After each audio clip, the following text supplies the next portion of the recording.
half an hour when I didn't even give 3% of what I have here. So I mean, obviously we're going to need 20 meetings in order for me just to ask some simple questions. But it's okay.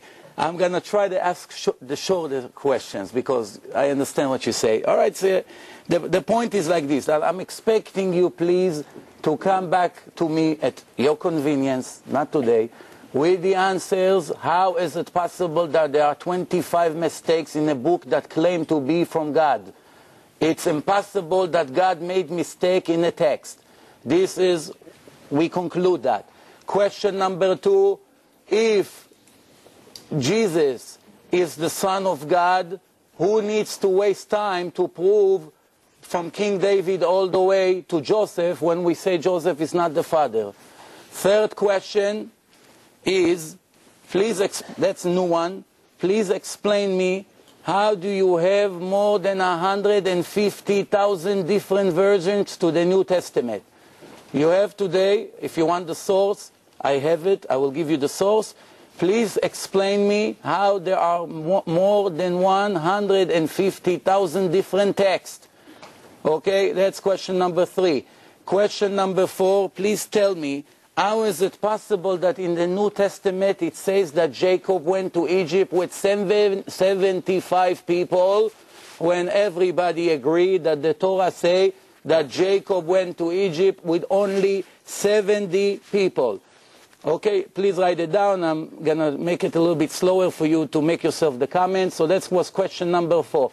Question number 5, please tell me, from all the religions in the world, well, you know what, I should say it differently. From the 3 major religions, because I do not know 80,000 religions and cults. That's not my purpose in life.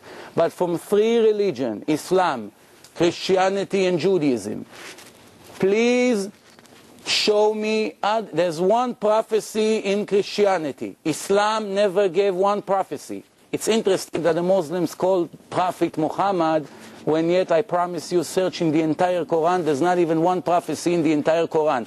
Prophecy means a clear message for a very long time, hundreds of years or thousands of years later, that a person had no indication that something like this is logical to happen, but he came and described a complete prophecy. Christianity has one prophecy. The Christians write, if you want the source, I'm saying everything now by heart, but if you want the source, it will take me a minute to give you the pages where it is in the New Testament. But I'm sure you're aware of it already. So please, it says over there that the Jews will never return to the Holy Land. When we ask the former Pope that just died about a few months ago, we ask him, how do you explain that there is one prophecy in the New Testament that say the Jews, God left the Jews after the destruction of the Second Temple, that's what you claim in your books, and it says clearly over there that the Jews will never return to the Holy Land. Every blind person knows today that there are approximately 6-7 million Jews living in Israel, more or less. There are many Jews. We are not talking about the state of Israel. We are not in politics. It has nothing to do with the state of Israel. They say Jews will not return to the Holy Land. So the Jews return to the Holy Land. Question number, 7? Question number 7 is, please tell me, the prophecies throughout the Bible, there are many, many prophecies that speaks on time of Messiah. All of them, with no exception, describe that in the time of Messiah, the Jews will have great life. The enemies would leave them alone. There will be no war.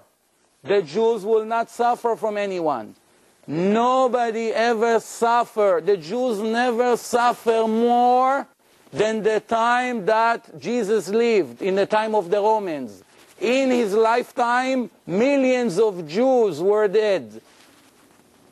Millions. Up to that time, so many millions of people died from the time of Babylon, 600 years before him, from the time of Nebuchadnezzar, and his time when the Romans came to Israel and slaughtered the Jews daily, every day, and destroyed the Holy Temple.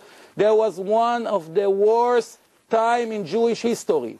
Since then until today, we have not even one indication of what the Bible said that the Messiah will do for us, that Jesus did for us. Not even one, not two. There's many, many signs that the Messiah will do. I don't have the time now to start listing all these prophecies, but you know about all the prophecies that speak for the future in the time of Mashiach. I gave you 3 or 4. I can give you more if you insist. But none of those indications occurred in his time. Now, the Messiah is supposed to save the Jews from all the nations. And all the nations will come to Jerusalem to learn from the Jews' Torah. Now tell me please, a person that could not save himself when the Romans put him and hung him on a cross, his words to God was begging God to save him. And the Romans were telling him, no, save yourself. Let's see if you're going to be able to save yourself. He could not save himself. How can he save us? He couldn't help himself. Plus, it says that the Messiah, in one of the prophecy, will have children, will have descendants. He will have Zerah. Zerah means descendants. You know, as I know, that Jesus never had children. Please explain me, the most important mitzvah in Judaism is the first mitzvah from 613, the first one, which makes it very important, is to marry man and woman. And the marriage institution is the holiest thing in God's eyes. How is it possible that the Christian church took one of the foundation of the world and made the priests unable to marry and have children when it contradicts one of the most important foundation of God? Please tell me how a person that you refer to God was hungry one day walking with the students. And this is in the book of Mark, chapter 11. You can write it down. The next day he entered Jerusalem and Jesus was hungry. And he saw from far away a fig tree that has plenty of leaves.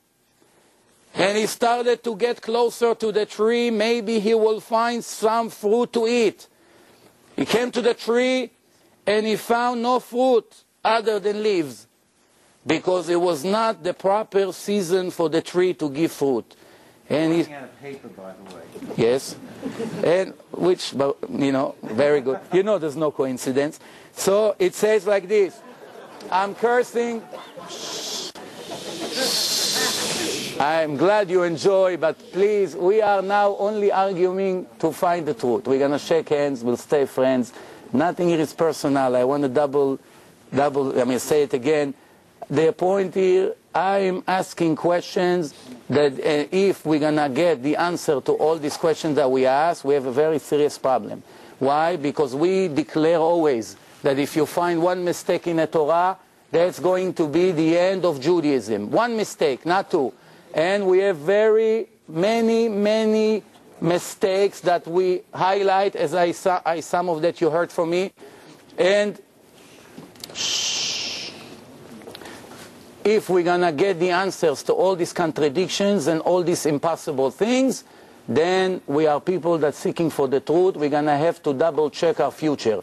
But I'm continuing with what I said. He was very hungry and he was looking for what to eat. There was nothing to eat.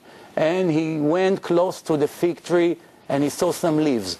And what did he do? He cursed the tree. Correct me if I'm wrong.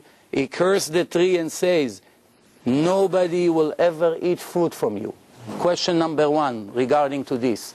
If I am God, or the Spirit of God is in me, that means I'm a superpower. That means I'm supposed to save the world. That means when I look at the tree, one time a student asked him, can you tell us how many leaves on the tree? And he said, let me get closer and count. If I am God, I need to go to the tree and start counting how many leaves. Oy va'avoy if we have such God, that he has to count how many leaves. How can we even waste a second with this kind of God? And I'm not saying it as a joke, don't get me wrong. This is a solid point, please answer. And the most important thing, what is the crime of the tree? That God made a rule in nature that the tree has only a few months in Israel, as you know he lived in Israel, that he can give fruit. And that was not the time of the fruit. Why the tree has to be cursed that he'll never give fruit? Please. And why would God be interested to curse something that he made? Plus, the next question, tell me please, Jesus said in the New Testament in Matthew 24, if a person come and make magics to you and give you signs that he is the Messiah, do not believe him. This is his words. Because there are many falsified messiahs and false prophets, and can make magic and fool the crowd.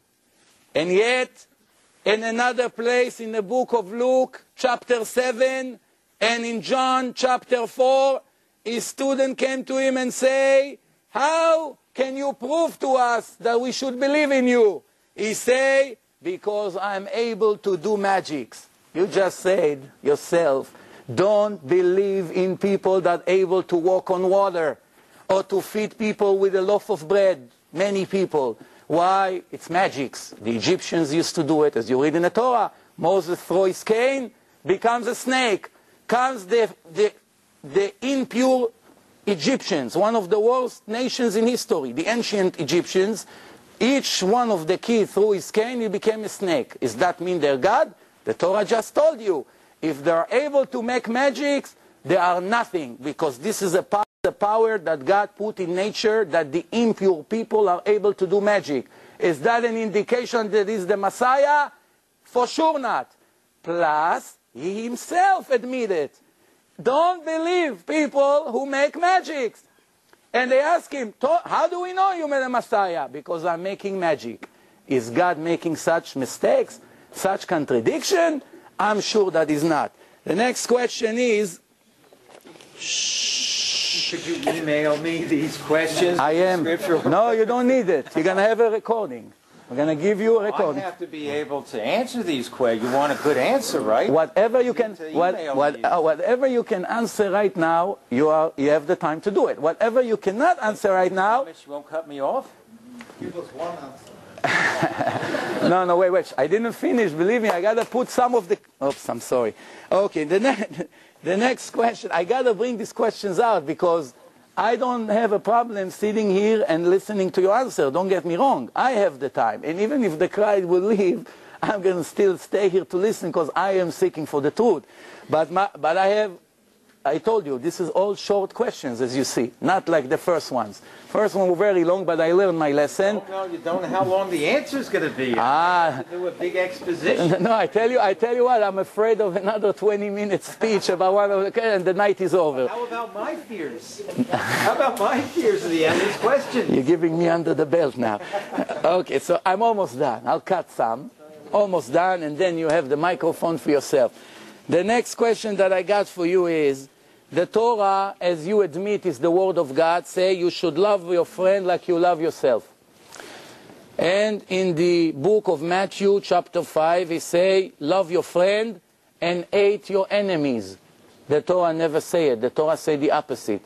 Even if you have a Jew that is not your lover, is not such a great friend, he speak bad about you, is still your brother and you have to love him.